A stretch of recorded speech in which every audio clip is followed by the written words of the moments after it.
ação trabalhista vai passar agora aqui pro meu amigo, se você cagar, dá uma explicada.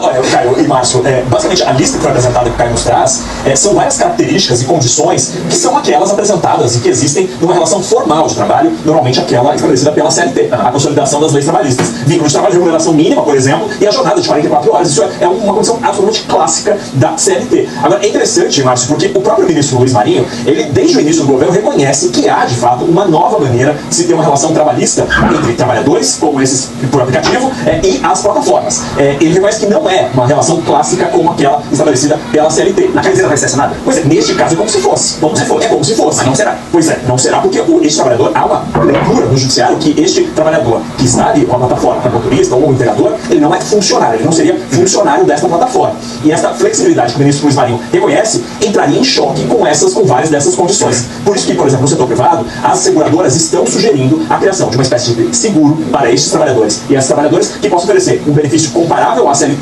Vão até Brasília para pedir um salário mínimo por hora para o motorista de aplicativo, além de uma limitação de 44 horas semanais. E aí, o que você acha disso? Você viu esse vídeo aí falando sobre exatamente esse tema que passou na televisão? O que você acha? Comenta aqui embaixo nos comentários. Eu vou te dizer o que eu, Felipe, considero referente a este fato. Para você que não é inscrito, já se inscreve agora, ativa as notificações para você receber os próximos vídeos aí e assiste que tem bastante conteúdo bacana aí. Lembrando que eu sou motorista desde 2016, beleza? O primeiro ponto que eu considero é quando você vai falar sobre limitação de quantidade de horas trabalhadas, querendo igualar o motorista Uber a uma carga horária de CLT. O primeiro ponto, o problema não é a carga horária do motorista, e sim a tarifa do motorista, o quanto ele recebe por quilômetro por minuto por sair da base, a base de cálculo da corrida que faça com que ele receba pouco por uma corrida, fazendo com que ele precise de mais horas para chegar num resultado satisfatório, tá? E aí ele acaba precisando de mais horas. Quando você limita a quantidade de horas de um motorista para 44 horas e esse motorista trabalha 72, 75, 80 horas na semana, você vai fazer com que esse motorista não consiga trabalhar as outras horas. E aí fica a pergunta, o que o motorista vai fazer com as outras 28, 30, 35 horas que ele precisa fazer para chegar no resultado que para ele se torna o mínimo para que ele consiga sobreviver, viver ou até mesmo realizar alguns sonhos a médio e longo prazo? O motorista já tem dificuldade de conseguir ganhar dinheiro e você vai limitar a quantidade de horas que ele vai trabalhar. E o que vai ser considerado como hora trabalhada? Apenas em corrida ou até mesmo todo o tempo online? E vai ser somente em um aplicativo ou todos os aplicativos vão precisar se conectar? Aí o motorista vai precisar se conectar numa outra base, olha isso, provavelmente vai ser criado um outro aplicativo ou algo que seja conectado para que todos os aplicativos mandem a informação para você ficar online neles. Ou seja, se o motorista Uber fica online em mais de um aplicativo, o que vai ser considerado? As horas simultaneamente ou vai ser considerado separadamente cada um? Ou seja, se eu ficar 1 hora online, da meio-dia até 1 hora da tarde, na Uber e na 99, não tocar nenhuma corrida, já vai considerar que eu fiquei 1 hora online ou ainda vai considerar que eu fiquei 2 horas online? Isso vai prejudicar mais ainda o faturamento do motorista. Porque se ele fica 12 horas online, por exemplo, na Uber, mas desse dia inteiro ele ficou 2, 3, 4 horas online em outros aplicativos, tentando reduzir o tempo de corrida, reduzir o tempo offline, aliás, o tempo de espaço entre uma corrida e outra, aumentando a chance dele conseguir mais corridas, ele ficou, na verdade, 16 horas online, mas na verdade não, ele só ficou 12 horas corridas.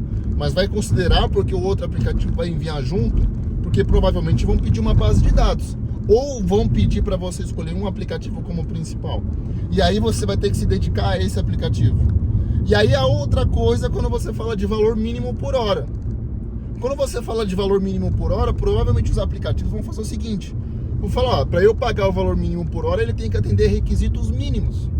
Porque não adianta, porque senão fica fácil. Eu direciono para um lugar que não toca, deixo somente no Uber Direct, por exemplo, numa região que não tem Uber Direct ou que raramente toca, e direcionado todo mundo sabe que não toca. Se você não tá sabendo agora. E aí eu fico lá 10 horas online. E aí? Provavelmente os aplicativos vão colocar um número mínimo de corridas, vão colocar uma quantidade mínima de horas por semana para você conseguir chegar nesse requisito. Provavelmente o considerado só vai ser horas com o passageiro no carro, o que vai dificultar mais ainda. Provavelmente, tá, vai limitar uma taxa mínima de aceitação, um número máximo de cancelamentos, ou seja, você vai cumprir regras igual o CLT. E aí vai prejudicar mais ainda, porque você vai ter que cumprir normas em um aplicativo só. Se for 2 aplicativos, você vai ter que cumprir a norma do outro aplicativo, fazendo com que você fique mais horas ainda online. Ou seja, no final, para conseguir executar, você só vai conseguir em um aplicativo, porque a quantidade de regras necessárias para você atingir esse valor, esses requisitos mínimos para ganhar o salário mínimo por hora, vai fazer com que você praticamente vire um CLT em um aplicativo só, e você não vai conseguir ter a liberdade para trabalhar em outro aplicativo. E para você conseguir chegar nesses requisitos mínimos, provavelmente você vai ter que ter uma quantidade de corridas que vai fazer com que você trabalhe em determinado horário, aceite corridas que você não quer, indo para lugares que você não quer, fazendo você rodar vazio, bater lata, aceitar passageiros que você não aceitaria, tendo mais problemas ainda com os aplicativos e com os passageiros. Ou seja, no final, o que está querendo ter um benefício, na verdade, vai prejudicar. Então, salário, quando a gente fala de quantidade de horas, você está limitando o autônomo a ter uma quantidade de horas. Qual que é o próximo passo? Limitar a quantidade de horas de um pedreiro autônomo? Limitar a quantidade de horas de um vendedor de bala na rua? Sabe? Quando a gente fala isso, a gente tem que falar de quesitos de segurança. A Uber, por exemplo, limita 12 horas trabalhadas. Tá? Eu vejo que isso é uma questão de segurança no quesito de você não dormir no carro. E na verdade você até consegue passar de 12 horas corridas online. Tá? Quando a gente fala de segurança, tudo bem, tem uma quantidade, mas uma quantidade grande de horas, tá? Agora, quando a gente fala, vê no total 7 dias, 12 horas, dá 84 horas, ainda dá uma liberdade para o cara trabalhar bastante, e ele ainda pode trabalhar nos outros aplicativos. Agora, quando você coloca 44 horas por semana, num cara que já precisa trabalhar 13, 14 horas, ele vai trabalhar 3 dias na semana. E como é que fica os outros 3 dias, os outros 4 dias da semana? Como é que ele vai sobreviver? Muitas das vezes, essas 44 horas é apenas para o motorista pagar o custo dele, tá? Apenas para pagar o custo dele, as outras horas é o lucro. E olhe lá, porque ele tem um custo pessoal dele, o salário pessoal, entendeu? Então, limitando cada vez mais a vida do motorista, você vai prejudicar, fazer com que ele fique dependente do governo. Então não adianta, cara, você limitar cada vez mais o motorista de aplicativo, tá? Tem que deixar o motorista trabalhar e fazer aquilo que ele quer, entende? Ah, mas o motorista tem que trabalhar tantas horas. Cara, eu sei, é necessário, infelizmente. Se você tirar a quantidade máxima de horas do motorista, ele vai ser prejudicado, ele vai ganhar menos, entendeu? Quando a gente fala de salário mínimo por hora ainda, a gente entra num outro problema, tá? Que é o quê? Você vai criar todas essas taxas de aceitação, de cancelamento, de número mínimo de horas, de valor trabalhado, e você vai criar um sistema aonde ele vai ter que beneficiar alguns motoristas para que mantenha a média por hora. Se você colocar, por exemplo, um valor de salário, olha isso, de mínimo por hora, exemplo, tá? De R$35 a hora. Aquele motorista que está fazendo R$15 a hora naquele momento, ele vai ter uma preferência para receber as corridas, porque o aplicativo vai querer empurrar aquela corrida para que ele não precise pagar, complementar a hora do motorista. Então a preferência vai vir para aquele motorista. Já aquele motorista que pegou uma corrida de R$100, por exemplo, pegou uma corrida muito longa, fez R$100 ali em 1h30, ele está com 1h30 de adiantamento, tá?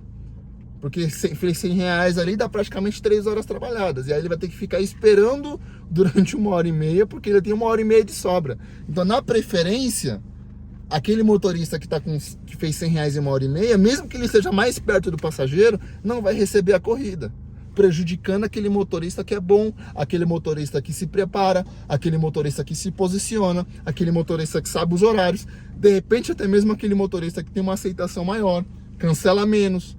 Então você vai prejudicar o bom motorista, vai beneficiar somente eu não vou chamar de mau motorista, mas o motorista que não tem um conhecimento tão grande da cidade, que não é culpa dele. Às vezes ele é novo, às vezes ele não tem uma expertise muito grande, mas aquele motorista que é muito bom vai ser prejudicado. Então não adianta, cara. Tem que lutar por uma tarifa melhor, tá? Não por criar mais impostos. tá? Eu sempre falo isso, tem que parar com esse pensamento de criar imposto. Muita gente fala, mas, por exemplo, um exemplo de criação de imposto que eu vejo que é desnecessário. O motorista paga IPVA, já quem tem avião não paga IPVA, quem tem jatinho não paga IPVA. Então tem que criar imposto para quem tem jatinho. Não, cara! Tem que tirar o imposto de quem paga IPVA. Não adianta, porque eu vou continuar pagando. Essa coisa de justiça social, na verdade, está errada. Entendeu? Tem que diminuir o máximo imposto aqui. Entendeu? Então vamos parar de criar imposto, vamos parar de criar algo como se fosse para proteger. Entendeu? INSS vai proteger o motorista, não sei o quê. Cara, cria uma microempresa individual, um MEI, um CNPJ, paga R$60 por mês, cara. R$60 por mês dá R$2 por dia. Se você trabalha 10 horas por dia, dá 20 centavos a hora. Se você roda 20 quilômetros em cada hora com corrida, dá 1 centavo por km. Você não consegue se planejar para isso, cara? Aí você tem que depender do governo, entendeu? E todo o INSS que você pagar, se você investir, vai dar um retorno muito maior. Eu já fiz vídeo falando sobre. No Instagram e aqui também. Tá? Então é isso, tá? Esse é meu desabafo. Se vocês concordam comigo, por favor, comentem aqui embaixo o que vocês acham. E é isso daí. Valeu? Forte abraço pra vocês e até a próxima.